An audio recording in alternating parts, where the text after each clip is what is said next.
Ош облусу Араван району номер 14 чөгөм орто мектеби кыргыз тили адабияты мугалими Орозбаева Нуркан. Кыргыз тили сабагы 8-класс. Саламатсыңарбы, менин сүйүктүү окуучуларым? Мен силерге ишенемин. Силер Кыргыз Республикасынын желегин желбиреткен алдыңкы уул кыздардан болосуңар. Америкалык философ, акын жазуучу Эмерсон айткан: күнүгө кур дегенде бир жаңылыкты өздөштүрбөгөн адам бара-бара жашоонун кереңине айланат деп. Анын сыңары ар күнү бир жаңылыкты өздөштүрүүгө, эч кур дегенде өтүлгөн сабактарды өздөштүрүүгө аракет кылгыла.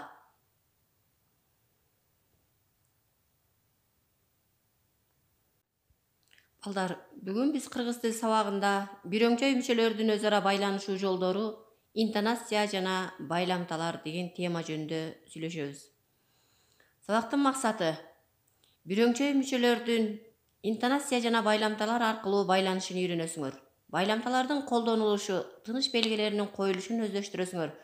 Сөздү туура колдоно билүүгө, сөздү баалай билүүгө багыт аласыңар.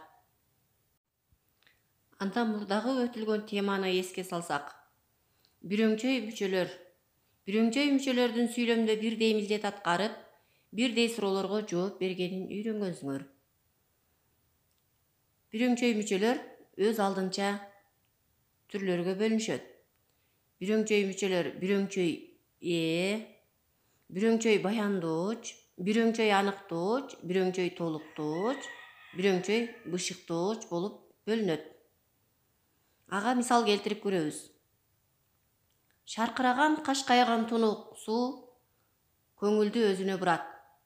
Бул жерде шаркыраган, кашкайган, туптунук деген сөздөр бирөңчөй аныктооч болду.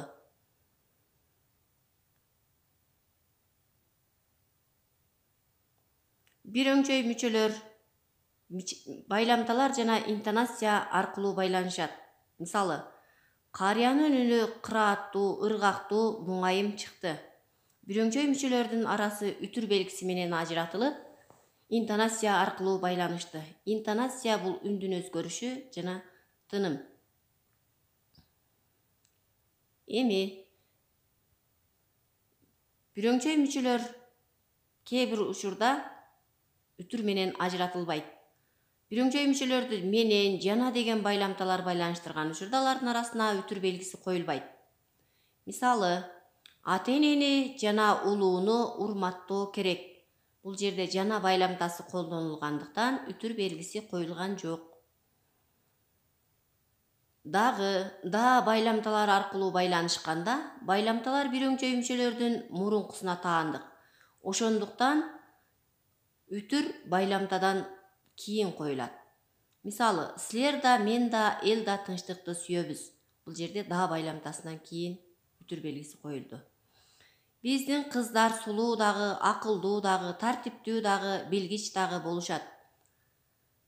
Сулуу дагы, акылдуу дагы, тартиптүү дагы деген жерде үтүр белгиси коюлду.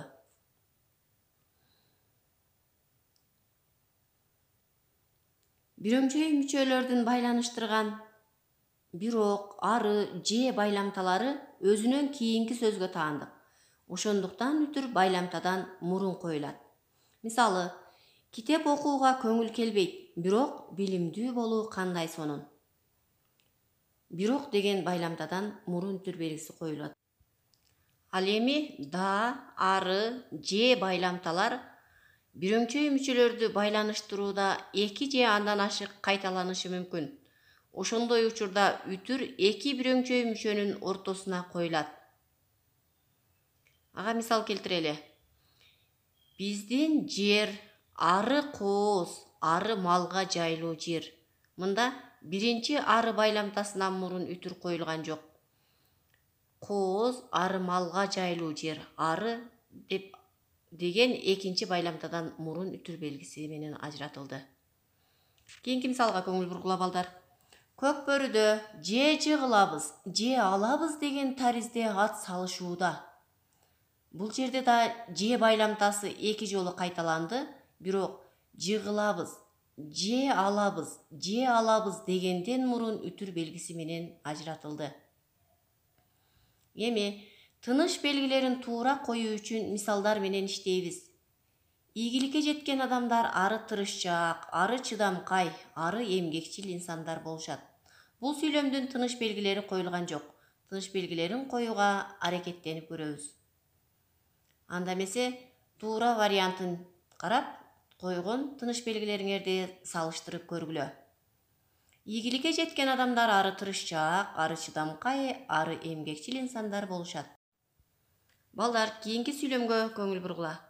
Бирөөгө багынып бергенде, күнөөсү үчүн кечирим сураганда мойнуна камчы ийилип, башын ийишкен.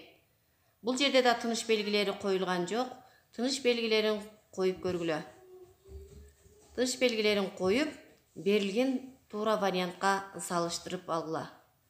Анда эмесе силерди да ушундай тыныш белгилерди койду деп ишенемин.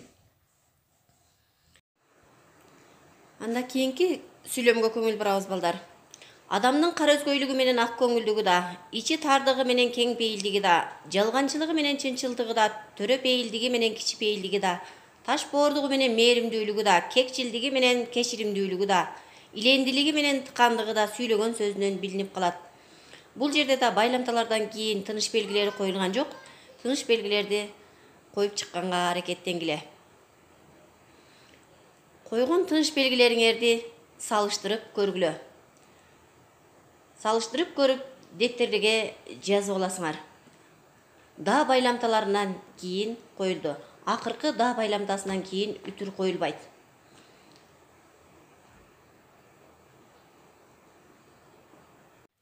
Анда эмесе балдар, чаташкан сүйлөмдөрдү калыбына келтирүү менен сүйлөмдөгү сөздүн ордун, баасын, баркын билгенге аракеттенебиз. Бул жерде сыймыктануусу, кылган, эң башкысы адам, инсандын болот, акыл эси, анын ар намысы деген чаташкан сөздөр берилген. Бул сөздөрдү калыбына келтирүү менен жаңы маанилүү сүйлөмдү таап алабыз. Анда эң башкысы адамды адам кылган анын акыл эси, ар намысы, инсандын сыймыктануусу болот деген сүйлөм калыбына келтирилди. Демек, бул жерде маанилүү сүйлөм келип чыккандыгын көрүп турасыңар. Кийинки сүйлөмдөрдү калыбына келтиргенге аракет кыласыңар. Кылганды да, ата, мекен, талап, билген, эркелеткенди да, эне деген сөздөр берилди. Бул сөздөрдү да калыбына келтирүү менен маанилүү сүйлөмдү таап аласыңар деген ишеничтемин. Анда эмесе балдар, аракеттенип баштайлы. Силерге убакыт кетти.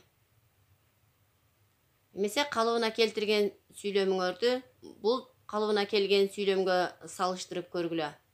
Ата мекен эркелеткенди да, талап кылганды да, билген эне деген калыбына келтирилген сүйлөмдү көрүп турасыңар. Кийинки сабагыбызды жыйынтыктап жатып, кийинки сабакта бирөңчөй мүчөлөрдүн түрлөрү жөнүндө үйрөнөрүңөрдү эсиңерге салам. Эми тапшырма. Тапшырма сүрөттөрдү пайдаланып, бирөңчөй мүчөлөрдү катыштырып, текст түзөсүңөр. Бул сүрөттө кыргыз оймолору жана шырдак берилген. Тема шырдак жана кыргыз оймолору. Кийинки сүрөткө карайсыңар. Бул жерде ат жабдыктары берилген. Тема ат жабдыктары. Бул каалаган текстиңер теманы тандап алып текст түзөсүңөр. Муну менен силер көп нерселерди билип алат деген ишеничтемин. Эмесе сабагыбызды жыйынтыктап жатып, билим деңиз түбү да, чеги да жок. Канча суссаң азайбайт, толо берет деген Жусуп Баласагындын сөзүн эсиңерге саламын. Демек, билимдин чеги жоктугун, чексиздигин билүү менен силер терең билим алууга умтула берет деген жакшы ой тилек менен сабагыбызды жыйынтыктоонун алдында акылдуулар ар дайым окуу үстүндө болушат. Акылсыз ансыз да баарын билем дейт. Демекчи, силерди дайым акылдуу болуп, ар дайым окуу үстүндө аракеттенишиңерди каалаймын. Анда эмесе ар дайым билүү алууга аракеттенгиле. Саламатта болгула, Менин сүйүктүү окуучуларым.